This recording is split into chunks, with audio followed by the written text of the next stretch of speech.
Dear student, BA द्वितीय वर्ष में सेकंड पेपर मानव भूगोल के अंतर्गत हम भारत की प्रमुख जनजातियों के बारे में अध्ययन कर रहे थे, जिसमें हमने इससे पहले के लेक्चर्स में भारत में भील जनजाति के बारे में अध्ययन किया, उसके निवास क्षेत्रों के बारे में पढ़ा। आज हम जिस जनजाति के बारे में अध्ययन कर रहे हैं वह है नागा जनजाति। नागा जनजाति उत्तरी पूर्वी भारत की मुख्य जनजाति है, यानी इसका जो निवास स्थान है वो उत्तरी पूर्वी भारत के जो क्षेत्र हैं, जो पहाड़ी और पठारी क्षेत्र हैं, उनमें देखने को मिलता है। सबसे पहले हम बात करते हैं नागा जनजाति के निवास क्षेत्रों के बारे में। जैसा कि नागा जनजाति उत्तरी पूर्वी भारत में रहती है, इसका प्रमुख निवास क्षेत्र है नागालैंड। नागालैंड के अतिरिक्त ये अन्य क्षेत्रों में भी निवास करती है। नागालैंड जो क्षेत्र है वो मुख्य रूप से एक पहाड़ी क्षेत्र है, और जो नागालैंड क्षेत्र है इसमें पटकोई की पहाड़ी हैं।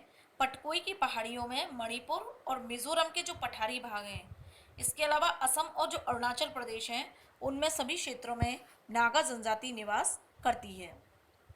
नागा जनजाति के कई अन्य उपवर्ग भी हैं जो इसी उत्तरी पूर्वी भारत के क्षेत्रों में निवास करते हैं।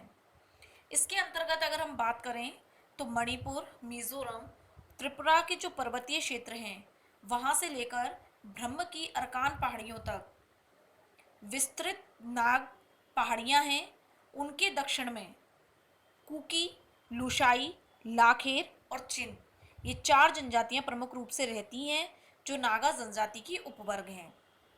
इसके अलावा जो सुबनसिरी नदी है उसके पश्चिम में आका, अरुणाचल में दफला, मिरी और लपातई, और दिहोंग घाटी में गलोंग, मिनयोग, पासी, पद्मा और पंगी, ये सभी नागा जनजाति के उपवर्ग हैं जो मुख्य रूप से निवास करते हैं।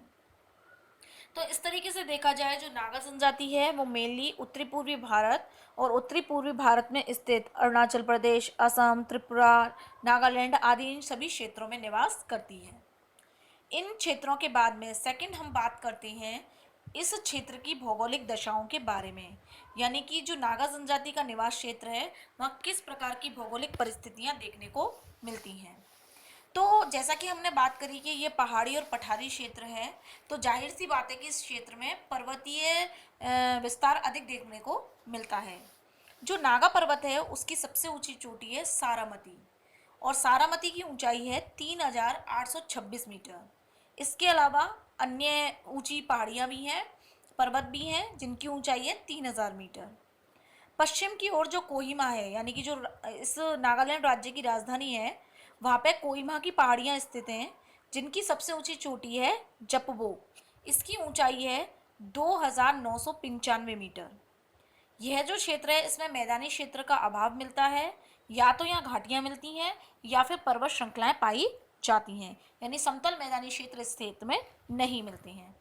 यहाँ जो घाटियाँ मिलती हैं वो घाटियाँ भी बहुत ज़्यादा गहरी हैं, क्योंकि पर्वतीय क्षेत्र है, पर्वतों की ऊंचाई अधिक है, तो उनके आसपास जो घाटियाँ हैं वो भी काफ़ी गहरी बनी हुई हैं। इसीलिए यहाँ पे जो नदियाँ बहती हैं वो नदियाँ बहुत ज़्यादा वेग के साथ बहती हैं। इस क्षेत्र की अगर हम जलवायु की बात करें तो आर्द्र जलवायु है, क्योंकि पर्वतीय क्षेत्र है तो यहाँ पर जो है वर्षा काफ़ी मात्रा में होती है, बहुत ज़्यादा वर्षा होती है। यहाँ की मुख्य फसल, मुख्य उपज है चावल, क्योंकि वर्षा अच्छी होती है तो इसीलिए यहाँ जाहिर सी बात है कि चावल भी अच्छा होता है, क्योंकि चावल को अधिक पानी चाहिए होता है। इसके अलावा यहाँ पे बांस, बेत, इमारती लकड़ी के जंगल जो है वो काफ़ी हद तक देखने को मिलते हैं, बहुत घने जंगल होते हैं। यातायात की दृष्टि से ये दुर्गम वन प्रदेश है, क्योंकि यहाँ पे पर्वतीय क्षेत्र ज़्यादा है, जंगलों का विस्तार है, तो आने जाने के लिए जो मार्ग होने चाहिए वो प्रॉपर डेवलप नहीं है।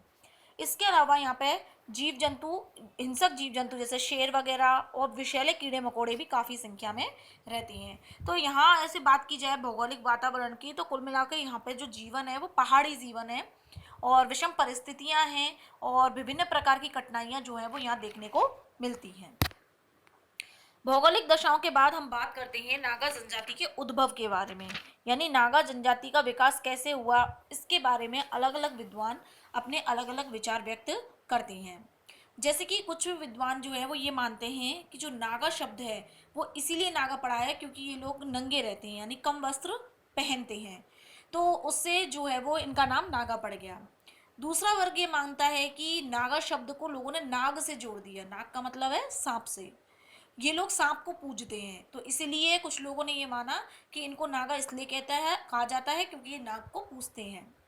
इसके बाद कुछ विद्वान ये मानते हैं कि संस्कृत में नग शब्द है उससे नागा शब्द बना है, और नग का अर्थ होता है पर्वत, यानी ये पर्वतीय क्षेत्र है और ये जनजाति पर्वतों में निवास करती है, इसलिए इस जनजाति का नाम नागा जनजाति पड़ा। इसके बाद में बीएस गुहा महोदय हैं जिन्होंने भारत की प्रजातियों का वर्गीकरण प्रमुख रूप से प्रस्तुत किया है। तो बीएस गुहा महोदय ने भी नागा समूह जो है उन्हें 5 प्रमुख वर्गों में रखा है। सबसे पहला है उत्तर में रंगपण और कौंदक। दूसरा है पश्चिम में रेगमा, सेमा और अंगामीक। तीसरा है मध्य में आओ, लोहता, फीम, चग, संथम और इमिस्तु सुंगर।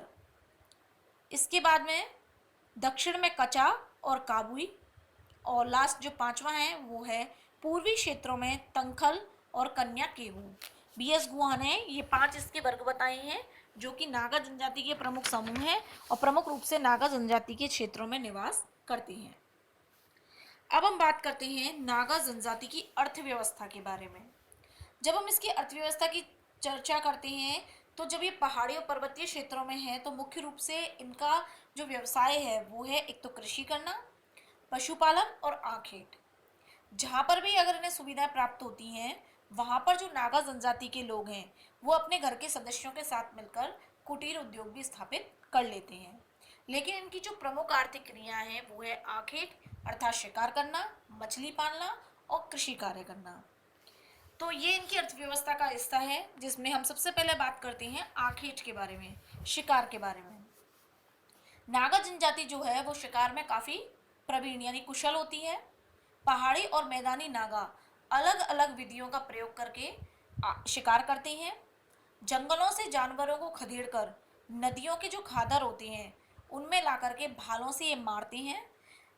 ये जनजाति जो है शिकार में मुख्य रूप से तीर कमान, भाला और दाव, इन 3 हथियारों का प्रयोग करती है। सबसे इम्पोर्टेंट जो इनका हथियार है यानी सर्वप्रिय जिसका ये प्रयोग सबसे ज़्यादा करते हैं वो है दाव। इसके अलावा शिकार के साथ साथ ये जो दाव है वो अन्य कार्यों में भी यूज़ में आता है। दाव होता है फरसे के समान, फरसे जैसा होता है। इसके अलावा ये क्या करते हैं, जो मारम नागा जाति है इसमें वो तीरों पर विष लगाते हैं यानी जहर लगाते हैं और उसके द्वारा अपना शिकार करते हैं।